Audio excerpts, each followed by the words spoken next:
Komið þið sæl og verið velkomin í föstudagsþátt N4 og við komum víða við í þessum helgarþætti. Stangveiðifólk, listamaður, ritstjóri, sveitarstjórnarfólk og kennari sem hefur átt í deilum við bæinn sinn. En við byrjum á listinni. Baldvin Ringsteð opnar sýningu í listasafninu á Akureyri núna helgina. Hann kallar sýninguna Snarstefjun annar hluti. Baldvin, snarstefjun, hvað þýðir það? Snarstefjun er íslenskan yfir enska orðið improvisation. Sem sagt, og nú það í tónlist þegar þú ert að spila sóló eða improvisera eins og sagt á íslensku. Mér finnst bara þetta orð svo skemmtilegt og það er til mörg svona orð sem búið á íslenska en hafa aldrei kannski komist í almenna notkun hérna. Já, og það tengist ég að sýna vídeóverk þar sem ég að spila gítar og þar fólk líka svona að rífast í mér. Og það kannski það sem við gerum, við erum að improvisera þegar við erum að rífast í einhverjum. Eða jafnvel þegar við erum að tala við sjálf okkar inn í hausnum á okkur og allt það, þá erum við með ákveðin stef. Alveg eins og í tónlist, þá ertu með ákveðin kunnstef sem þú ferð eftir. En spila svona í kringum það og lendir alltaf á svona kunnulegum nótum aftur. En hvers konar sóló þetta þá? Ertu í rockinu eða hvað? Já, ég kem náttúrulega úr rockinu, sko. Það í þessum bæ hérna Akureyri, þá vorum þegar vorum unglingar, þá voru allir síðhærðir og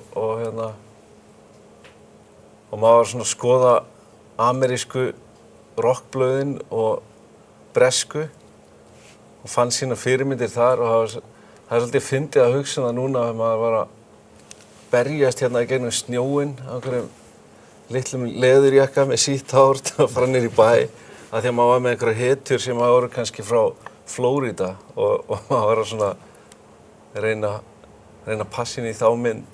En hvað ertu að segja í þessum vídeóverkum? Ég vil endilega hafa það opið, þannig að ég vil endilega sem flestir komi og sjá þetta. En ég vil endilega hafa það opið fyrir túlkun hvers og eins sem að sér verkið. En ég alveg með mínar ástæður og sögur inn í þessu. En ég geri það vísvitandi að það sé hægt að lesa þetta sem annarkvort sé þetta persónulegt eða meira bara almennt. En þegar þú ert að búa til svona vídeólistaverk, ertu þá að klippa alveg fram á síðustu stundu? Er þetta svona eins og í sjónvarpsfréttunum og svona, ertu alveg bara að loka þessu bara kortið fyrir sýningu? Já, það oftast þannig. En það náttúrulega örugglega mest fyrir það að maður, ég á það til að svona bara geyma hlutina þangað til ég þangað til ég komin á deadline og þarf að græja þetta. Af því að það er oftast erfiðast og leiðilegast að gera loka svona púsninguna á dótinu. Þú hefur starfað í Glasgow undanfarin ár. Já. Þetta verk höfðar þetta til Íslendinga jafnt sem annarra Evrópubúa? Já, eflaust. Það svolítið blótað í þessu á ensku og ég verð að segja það, ég heyri mun meira, til dæmis fuck you og svoleiðis. Það notað miklu meira á Íslandi heldur en úti. Hvernig stendur á því að þú kemur með þína list heim? Ég veit það ekki. Maður bara alltaf með einhverja þörf til þess. Bara, maður bara eins og listasafnið hérna og allt þetta gilið og þetta bara svona eitthvað sem maður þekkir svo vel og búinn að alast upp með og já, manni finnst það bara einhvern veginn eðlilegt að ég eigi að sýna hérna á og til. Þú ert búinn að vera í 10 ár í Glasgow. Já. Þegar þú situr þar og hugsar heim og svona í listamannageirann, hafa orðið miklar breytingar á Akureyri á þessum áratug? Já, eflaust, eins og allstaðar. Hann alltaf breytist alltaf og það heilmikið að gerast, sé ég alltaf í gilinu núna og það virðist vera mjög mikið í gangi hérna. Og miðað við stærð á bæ alveg ótrúlega mikið að gerast hérna. Bara í öllu, eins og bara til dæmis að við séum að sitja hérna núna og það sjónvarpsstöð hérna og allt það, þú veist. Það alveg fullt í gangi hérna í allskyns menningu og bara eins og með hof, hérna húsið, tónlistarhúsið og allt þetta sem í gangi, það virðist vera bara svo mikið og það merkilegt hvað mikið í gangi. Maður svona, ég ferðast mjög mikið, ég vanur að vera búinn að vera í fullt af borgum sem milljónir í og hérna, það bara ótrúlegt að sjá hvað mikið hérna. Þannig að Akureyri borg? Algjörlega. En þitt líf, segir þú ferðast mikið, þú vinnur fyrir annan listamann töluvert. Já, ég geri það. Þá vinn ég þar svona eins og tæknimaður sem að, þetta bara ákveðin, maður búinn að læra ýmislegt í gegnum mína list og að vinna fyrir aðra og maður bara svona kann að gera ýmislegt núna af því að í dag það svo mikið, listamenn að gera svo mikið í ýmsum miðlum. Einn listamaður ekki bara að mála eða bara að gera skúlptúra á leir. Þetta einhvern veginn svo, þetta svo heilt yfir.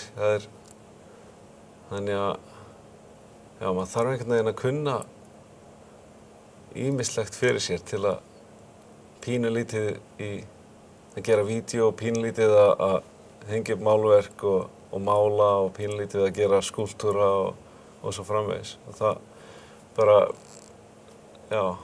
einhvern veginn kom það til að ég svona, finnst maður kann þetta þá ég komin í þetta. En að vinna fyrir annan listamann þá þarftu væntanlega að vinna svona eftir hans handriti. Já. En þetta verður pínlítið sko eins og ef þú ímyndar, það oft auðveldara fyrir fólk að sjá þetta ef þú ímyndar tónlistarmann. Ef þú ætlar að gera plötu núna, taka upp einhver lög, þá þarftu að fá einhvern upptökustjóra og þú þarftu að fá einhvern á trommusettið og svo framvegis. Og það fullt þarna í þessu ferli og þú þarft einhvern til að hanna plötucoverið þitt og allt það. Og þegar listamenn orðnir það stórir og krafan á svona sko stærðina á sýningunum orðin svo mikil, þá enginn einn maður að fara að framkvæma allt sko sem þarf til. Þannig að þetta verður alveg pínu samvinnuverkefni, alveg eins og að gera aðrar sýningar, danssýningar og tónlist og allt þetta. En þú gefur þér einhvað síðu tíma til þess að huga að þinni eigin list og koma með hana til Akureyrar. Já. Það bara einhver sko, það bara einhver svona þörf í manni að gera það. Þó maður sko já. En sýningin þín, hún samt í listasafninu? Já. Opnar á laugardaginn klukkan 3. Og síðan opinn í einhverja vikur vantarlega? Já, í 2 vikur held ég. En hvað svona tekur síðan næst við hjá þér? Eru það áframhaldandi ferðalag um Evrópu og heiminn? Já, allir það ekki. Það alveg, jú, ég með ýmisverkefni framöndan. Það eiginlega búið að plana aðeins of mikið á dagatalið út árið, sko. En Baldvin, þegar ég ætlaði nú að hringja í þig í gær, þá fletti ég bara upp í símaskránni og Baldvin Ringsteð og þá svaraði Baldvin Ringsteð í Glasgow, en það var ekki Baldvin Ringsteð í Glasgow sem ég ætlaði að ná í. Hann var á Akureyri. Já, ég veit það. Þetta mjög undarleg tilviljun að nafni minn og frændi sem býr hér, var þá staddur í Glasgow. Það saga. Og Baldvin Ringsteð sem að býr á Akureyri og núna í Glasgow, hann nú líka listamaður. Já, hann það. Hann tónlistamaður og ýmislegt. Hvernig stendur á því að Ringsteð fjölskyldan svona tengd við listirnar? Hefur skýring á því? Nei, enga. Það örugglega bara eitthvað í vatninu hérna. Og í listakilinu? Já, ætli það ekki. Baldvin Ringsteð, þakka þér fyrir komuna í þáttinn og gangið vel helgina og á þínum ferðalögum heiminn og við förum úr listinni yfir í stangveiðina. Stangveiði fólk að undirbúa sumarið, tölum við fulltrúa Stangveiðifélags Akureyrar hérna rétt á eftir.